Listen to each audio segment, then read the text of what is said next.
What's up, everybody? We're looking at the SkillWarz 0.55 patch notes today. I'm Impossible. We're going to be taking a look at all the new damages. Without further ado, let's take a look at it. The only thing I want to say is that if you're watching this video in the future, keep in mind a lot of these damages probably have changed. But let's go ahead and crack on with it. These are not even in the patch notes right now. The damages. First of all, the basic patch notes. There's the new player balance is changed. It used to be like at rank 0, 200 health, rank 1, 190, all the way down to rank 5 was 150, rank 6 was normal health. You would get this health boost. Now it's just 150 for anyone to rank 0 to 5, which I think is an improvement. I thought a lot of the low ranks had just way too much health. It was really annoying if you joined a lobby and people were just soaking up bullets. So I think this is pretty good overall. Adjusted damage, we'll get to that in a second. The night maps have changed.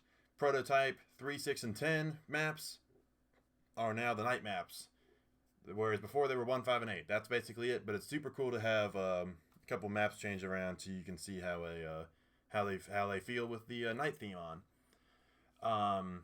As you probably remember the last update, the knife animation got changed from a stab to a slash. Now you can choose which one you want. It's in the settings. Just go to settings, gameplay, and it's right in there. Same thing, hit marker sounds. Head will only get you a hit marker sound playing whenever you get a headshot. Body, it'll make a sound wherever you hit somebody, or you can just turn it off. So there's a setting for that now. When you crouch, your weapon tilts to the side. It's just aesthetic as far as I'm aware. There's no timing changes or anything like that. I think it's just an aesthetic addition, but I think it looks pretty cool. And then there's a couple changes in magazine capacity. There's the MG4 is 70 instead of 100. The AUG is 40 instead of 30. I think both of those are good because it makes the MG4 not have as much of an advantage over the AUG because it used to have a gigantic magazine. And the AUG has more of a niche now that it has a 40 round mag to begin with because it kind of fits like the support role that you can shoot a while before reloading, of course. And then the K10 got a slight nerf with only having 25 rounds instead of 30 in the mag. And then also, I do want to say that the K10 got a fire rate buff. It shoots at about 860 RPM instead of 800. You probably will notice it if you've ever used the K10 before. It definitely shoots faster now, so keep that in mind when we're looking at damages. Now, damages. Once again, I want to say if you're watching this video in the future, some of these might change. So watch my videos that come out after this video on the specific weapons for what the damages are. This is just a quick overview for this new update. And then also, that big ol' fancy colorful chart there on the left is not the new damages. That's actually the old damages. It's just a chart I had lying around. The new damages are the ones on the right, but we're going to look at it for every gun. However, the first thing I want to say, shout out to KingSquealer for helping me test P99 and AK-12 damage. I don't have those guns unlocked yet, so we had to go into like a gun game and do some damage testing just based on like health points and distances on the map and stuff like that. So thanks a lot. We want to get this video out as fast as possible, so big shout out there. The other thing I want to say is that there's a few trends with damages in this game. That before it would be that the damages would start dropping off immediately, and you, like for example, you can just see right on this chart here. And then they're basically all dropped all the way off by like 40 meters or so. Now the guns keep a minimum damage for quite a while before they start dropping off. So this is much more like in Call of Duty or even a lot of games. I think Battlefield and whatnot. The guns tend to do a maximum damage and then start to drop off, then do a minimum damage. So they'll probably have a better feel overall than before. And you can also keep that in mind because the damages themselves are generally lower, but the ranges are longer. And for most of the deathmatch maps and most of the team deathmatch maps, you're going to have some pretty long engagements. So the guns will have a better feel overall, especially at long range. So going individually by gun, so the M4A1 does less damage at long range now. It used to be a 3. For all of these, I'm assuming your enemy has 100 health, which of course can vary widely, but we're just going to assume 100 health. It used to be a 3-shot kill at range, now it's a 4-shot kill at range. And I say at range, currently, it'll be like a 4-shot kill only past like 60 or so meters,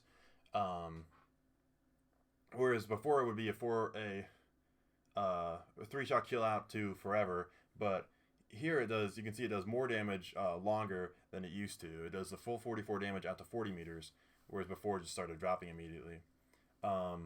In case it's probably not obvious, so I apologize.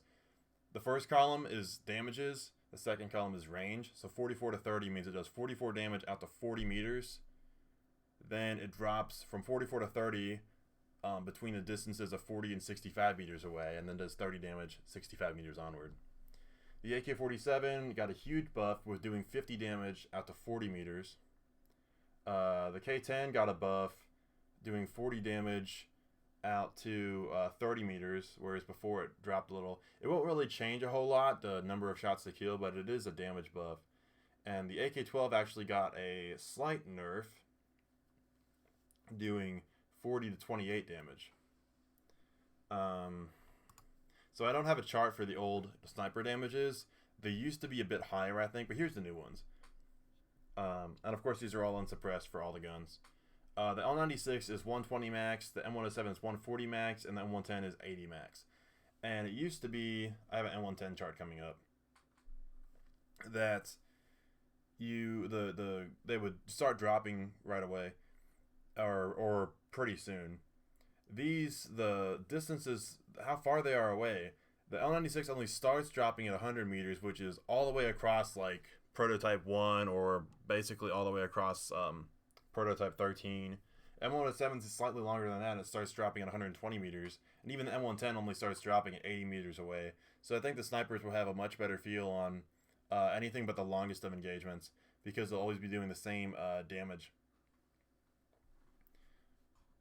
Now for the support category, we have the, as you can see, the M110 used to start dropping off at like 5 meters away, which kind of made no sense, and dropped off to 68 damage at like 50 or so meters away. So now it does less damage overall, but the damage is much more consistent over range. Likewise, you can see here the support class, the automatics, have a very long range of 50 meters, but a relatively low damage. The AUG and the M249, as you can see, only do 36 damage, but they do it out to 50 meters. So those two guns have a very consistent feel. And they also don't lose all that much damage. 36 to 24 is a 3-shot kill, becomes a 5-shot kill. But especially like 75 and 90 meters away, that's like basically sniper range. So, you know, good luck even hitting people at that range anyway. These guns are definitely more designed for, of course, not sniping. The snipers are designed for sniping, so I don't really think that's really a problem. Unfortunately, the shotguns got a bit of a nerf. They're more consistent at short range, but they do less damage overall, so I'm not super happy with the shotguns. And then that last range number, the 90 and the 80, that's when they do no damage. So that's greatly increased, but the damage they actually do is reduced. So I wouldn't be surprised if those get adjusted a bit in the future, because they're just much harder to use now. I mean, not significantly harder, but I think you will notice it. And then finally, the pistols. So the one thing about this chart is the deagle damage is not what it was like yesterday. The deagle was a 1-shot kill out to like 10 meters. I just didn't have like a chart for it, so just ignore the deagle line there. So I'll just start with that so you're not confused. The deagle used to be a 1-shot out to like 10 meters. Now it's 120 damage out to 20 meters. So it's a 1-shot out to like 25 or something. So that's definitely a buff there. I think the deagle definitely could have used a buff, and it got it, so that's great. The other pistols, however, got a bit of a nerf, especially the USP. Well, I guess all of them. The thing it's most noticeable for is the USP and the P99. Those are no longer 2-shot kills. They're now a 3-shot kill at best. Even though they have a pretty long range now, they still do a bit less damage. I don't really think that's bad overall. We'll just have to see how it goes. The G22, because it's a 3-round burst, it's not going to be super noticeable that it's a 3-shot kill now instead of only a 2-shot kill, in my opinion. And the Uzi is really not that much different at all. As you can see, it used to be a 4-shot kill at range, now it's a 5-shot kill. Basically that. It actually does its damage a bit more consistently at close range now. You don't. It used to be you had to basically be point blank with the Uzi for it to be pretty potent. Now it'll have a bit longer of a range. So I believe that's basically all the patch notes. So I hope you enjoyed watching this video. If you like this type of content, be sure to like, favorite, and subscribe. You'll love my series, SkillWarz A Closer Look, where we go into all this types of stuff about the game. And thanks for watching, and I'll see you later.